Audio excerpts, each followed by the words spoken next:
রোববার রাতের অন্ধকার যখন ইসরায়েলের আকাশে নেমে আসছিল, ঠিক তখনই এমন কিছু ঘটল যা গোটা মধ্যপ্রাচ্যের ভূরাজনৈতিক সমীকরণকে এক নিমিষে উল্টে দিল। তেল আবিবের আকাশে হঠাৎ করে জ্বলে উঠল একের পর এক আগুনের রেখা। সাইরেন বাজতে শুরু করল শহর জুড়ে। মানুষ ছুটতে লাগলো বাংকারের দিকে। কিন্তু এবারের হামলা আগের যে কোনো হামলার চেয়ে ভয়াবহ, আগের যে কোনো রাতের চেয়ে ভয়ঙ্কর। ইরানের ইসলামিক রেভলিউশনারি গার্ড কোর বা আইআরজিসি এবারই প্রথমবারের মতো ইসরায়েলের মাটিতে সিজ্জিল ক্ষেপণাস্ত্র নিক্ষেপ করেছে বলে দাবি করেছে। শুধু সিজ্জিল নয়, একই সঙ্গে খোররামশার, খাইবার সেকান, কদর এবং এমাদ ক্ষেপণাস্ত্র ছোড়া হয়েছে। ইরান এই হামলাকে তাদের অপারেশন ট্রু প্রমিস 4 অভিযানের অংশ বলে ঘোষণা করেছে এবং একে প্রতিশোধমূলক হামলার 54তম ধাপ হিসেবে চিহ্নিত করেছে। কাতার ভিত্তিক সংবাদ মাধ্যম আল জাজিরার এক প্রতিবেদনে বলা হয়েছে, ইরানের ব্যালিস্টিক ক্ষেপণাস্ত্র ও ড্রোন হামলায় ইসরায়েলের রাজধানী তেল আবিব সহ অন্তত 3টি শহর আক্ষরিক অর্থেই থর থর করে কেঁপে উঠেছে। কিন্তু আসল চমক তখনও বাকি ছিল। ইসরায়েলের দক্ষিণাঞ্চলীয় ছোট শহর আরাতে ইরানের ক্ষেপণাস্ত্র সরাসরি আঘাত হানে। পৃথিবীর অন্যতম আলোচিত আকাশ প্রতিরক্ষা ব্যবস্থা আয়রন ডোম বা ডেভিডাস স্লিং এটি ঠেকাতে সম্পূর্ণ ব্যর্থ হয়েছে। এই একটি তথ্যই বিশ্বের সামরিক বিশ্লেষকদের হিসাব নিকাশ পুরোটা এলোমেলো করে দিয়েছে। ইসরায়েলের জরুরি সেবা সংস্থা জানিয়েছে, শুধু এই হামলার পরই অন্তত 88 জনকে হাসপাতালে ভর্তি করতে হয়েছে, যাদের মধ্যে 10 জনের অবস্থা অত্যন্ত আশঙ্কাজনক। দখলকৃত পশ্চিম তীরেও আরও 3 ইসরায়েলি আহত হয়েছেন। অন্যদিকে আইআরজিসি দাবি করেছে, এসব হামলায় ইসরায়েলের 200 জনেরও বেশি মানুষ হারিয়েছেন, যদিও ইসরায়েলের পক্ষ থেকে এই সংখ্যা নিশ্চিত করা হয়নি। ইসরায়েলের অত্যন্ত সংবেদনশীল পারমাণবিক স্থাপনার কাছাকাছি অবস্থিত ডিমোনা শহরেও হামলা হয়েছে এবং সেখানে বেশ কয়েকজন আহত হয়েছেন বলে জানা গেছে।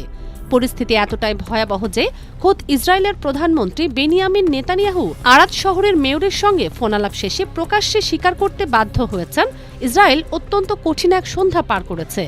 কিন্তু পুরো পরিস্থিতির সবচেয়ে শিহরণ জাগানো অধ্যায়টি তখনও আড়ালে ছিল। যখন বিশ্ব ইসরায়েলে হামলার খবরে মনোযোগ দিচ্ছিল, ঠিক তখনই ইরান এমন একটি পদক্ষেপ নিল যা শুধু মধ্যপ্রাচ্যে নয়, গোটা বিশ্বের সামরিক ভারসাম্যকে প্রশ্নের মুখে ফেলে দিল। ইরান থেকে প্রায় 4000 কিলোমিটার দূরে ভারত মহাসাগরের বুকে অবস্থিত দিয়েগো গার্সিয়া দ্বীপে যুক্তরাষ্ট্র ও যুক্তরাজ্যের যৌথ সামরিক ঘাঁটিতে 2টি মাঝারি পাল্লার ব্যালিস্টিক ক্ষেপণাস্ত্র ছুড়ে দিল ইরান। পশ্চিমা সংবাদ মাধ্যমগুলো দাবি করছে, একটি ক্ষেপণাস্ত্র মাঝপথে ভেঙে পড়েছে এবং অন্যটি ভূপাতিত করা হয়েছে।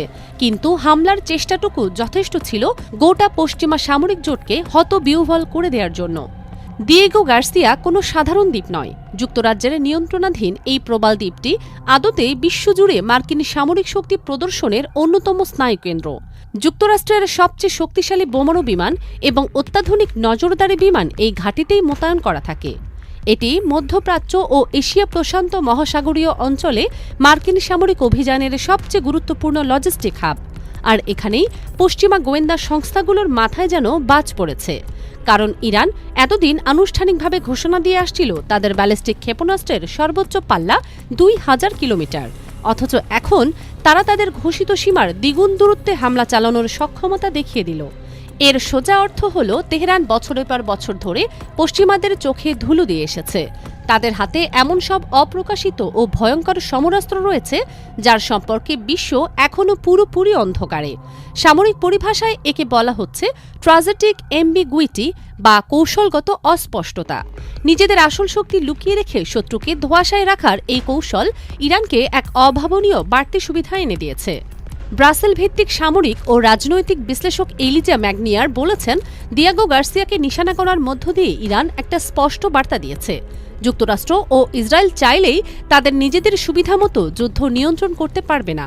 যুদ্ধক্ষেত্র এখন ভৌগোলিকভাবে বহুদূর পর্যন্ত বিস্তৃত হয়েছে।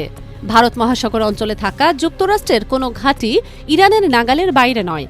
ওয়াশিংটনের centre for strategic and international স্টাডিজের মিসাইল ডিফেন্স প্রজেক্টের পরিচালক টম কারাকো স্বীকার করেছেন, 4000 কিলোমিটার দূরত্বে আঘাত হানার এই চেষ্টা ইরানের ঘোষিত সক্ষমতার চেয়ে অনেক অনেক বেশি।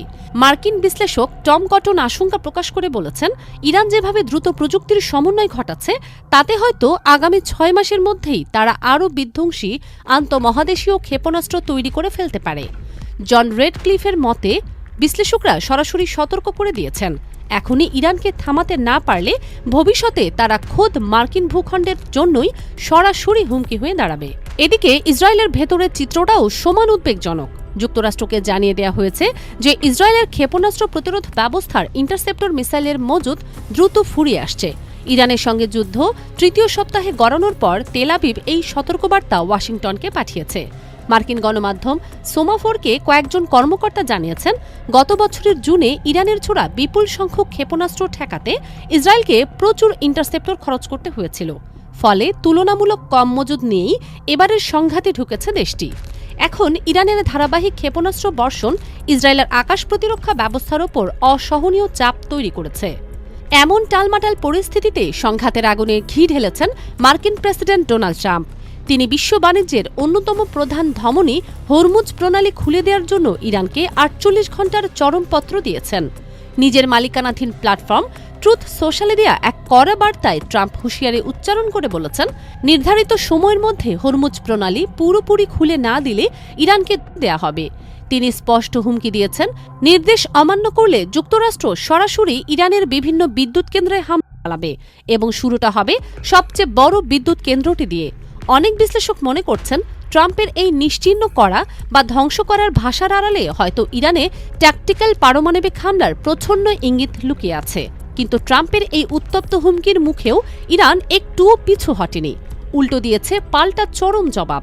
ইরানের মেহের নিউজ এজেন্সির বরাতে জানা গেছে, ইরান জানিয়েছে যথাযথ নিরাপত্তা ও সুরক্ষা ব্যবস্থা সাপেক্ষে হরমুজ প্রণালী সব ধরনের বাণিজ্যিক নৌযানের জন্য উন্মুক্ত। তবে এখানে ইরান একটি বড় শর্ত জুড়ে দিয়েছে, শত্রু দেশ অর্থাৎ যুক্তরাষ্ট্র বা ইসরায়েলের সঙ্গে যুক্ত কোনো জাহাজ এই প্রণালী ব্যবহারের সুযোগ পাবে না। ইরানের পররাষ্ট্রমন্ত্রী আব্বাস আরাকচি জোর দিয়ে বলেছেন, তেহরান কোনো যুদ্ধবিরতির অনুরোধ করেনি এবং ওয়াশিংটনের সঙ্গে আলোচনার পথও খুঁজছে না। তিনি জানিয়েছেন, ইরান নিজের আত্মরক্ষা অব্যাহত রাখবে শেষ নিঃশ্বাস পর্যন্ত। হরমুজ প্রণালীতে পরিস্থিতি আরও জটিল হয়ে উঠেছে। রয়টার্স সহ আন্তর্জাতিক সূত্র অনুযায়ী যুদ্ধ শুরুর পর থেকে হরমুজ প্রণালী ও আশেপাশের অঞ্চলে কমপক্ষে ২০টি জাহাজে হামলা চালিয়েছে ইরান। এসব হামলায় ড্রোন, প্রজেক্টাইল, স্পিডবোট এবং সম্ভাব্য নৌমাইন ব্যবহৃত হয়েছে। অন্তত ৮ জন নাবিক নিহত হওয়ার তথ্যও পাওয়া গেছে। ডোনাল্ড ট্রাম্প দাবি করেছেন, তারা ইরানের নৌবাহিনীর বড় অংশ ধ্বংস করে দিয়েছে। কিন্তু বিশ্লেষকরা বলছেন ভিন্ন কথা। যুক্তরাষ্ট্র বড় যুদ্ধজাহাজ ধ্বংস করতে পারলেও ইরানের আসল শক্তি লুকিয়ে আছে ছোট ছোট দ্রুতগামী এবং সহজে আড়াল করা যায় এমন নৌযানে। ইরানের হাতে রয়েছে শত শত স্পিডবোট, ক্ষুদ্র সাবমেরিন ও মোবাইল মিসাইল লঞ্চার, যেগুলো ধ্বংস করা যুক্তরাষ্ট্রের পক্ষে প্রায় অসম্ভব। ইরানের ঘাদির শ্রেণীর সাবমেরিনগুলো প্রায় ১২০ টন ওজনের এবং ২৯ মিটার দীর্ঘ। পারস্য উপসাগরের অগভীর ঘোলা পানিতে এগুলো শনাক্ত করা অত্যন্ত কঠিন। মাত্র ৩০ মিটার গভীরতায় কার্যকরভাবে চলতে পারে এই সাবমেরিন। এগুলো থেকে উচ্চগতির টর্পেডো ছোড়া যায় এবং রাতের আধারে মাইন বসিয়ে পুরা নৌপথ অচল করে দেওয়া সম্ভব। ইরানের খাতামাল আম্বিয়া সেন্ট্রাল কমান্ডের মুখপাত্র ইব্রাহিম জুলফাগারি হুঁশিয়ারি দিয়ে বলেছেন, যুক্তরাষ্ট্র যদি ইরানের বিদ্যুৎ কেন্দ্রে হামলা চালায় তাহলে মধ্যপ্রাচ্যে যুক্তরাষ্ট্র ও ইসরায়েলের সঙ্গে যুক্ত সব জ্বালানি অবকাঠামো, পানি শোধনাগার এবং তথ্য প্রযুক্তি অবকাঠামোগুলোতে পাল্টা হামলা চালাবে ইরান। এর আগে ইরানের সর্বোচ্চ জাতীয় নিরাপত্তা কাউন্সিলের প্রয়াত প্রধান আলী লারেজানি সতর্ক করেছিলেন, ইরানের বিদ্যুৎ সঞ্চালন লাইনে আঘাত হানা হলে আধা ঘণ্টার মধ্যে পুরো মধ্যপ্রাচ্য অন্ধকারে ডুবে যাবে। এই যুদ্ধের আঁচ শুধু রণক্ষেত্রেই সীমাবদ্ধ নেই, বিশ্ব অর্থনীতিতেও আছড়ে পড়েছে এর ভয়াবহ প্রভাব। দ্য ফিনান্সিয়াল টাইমসের প্রতিবেদন অনুযায়ী মাত্র কয়েক সপ্তাহের ব্যবধানে বিশ্বের শীর্ষ তালিকাভুক্ত বিমান সংস্থাগুলোর বাজার মূল্য থেকে প্রায় $৫৩ বিলিয়ন হাওয়া হয়ে গেছে। পারস্য উপসাগরীয় অঞ্চলের আকাশসীমা এখন চরম ঝুঁকিপূর্ণ। রুট পরিবর্তনের জ্বালানি খরচ আকাশচুম্বী, আর এর পুরো মাসুল গুনছে বৈষয়িক অর্থনীতি। ট্রাম্পের বেঁধে দেওয়া সময় অনুযায়ী সেই সময়সীমা পেরোলে কি হবে তা এখনও কেউ জানে না। পুরো বিশ্ব এখন যেন নিঃশ্বাস বন্ধ করে অপেক্ষা করছে। মধ্যপ্রাচ্যের এই অগ্নিগর্ভ পরিস্থিতি কি সত্যিই একটি পূর্ণাঙ্গ বিশ্ব দিকে গড়াচ্ছে, নাকি শেষ মুহূর্তে কূটনীতির কোনো সরু পথ খুলে যাবে, সেটাই এখন সময়ের সবচেয়ে বড় প্রশ্ন।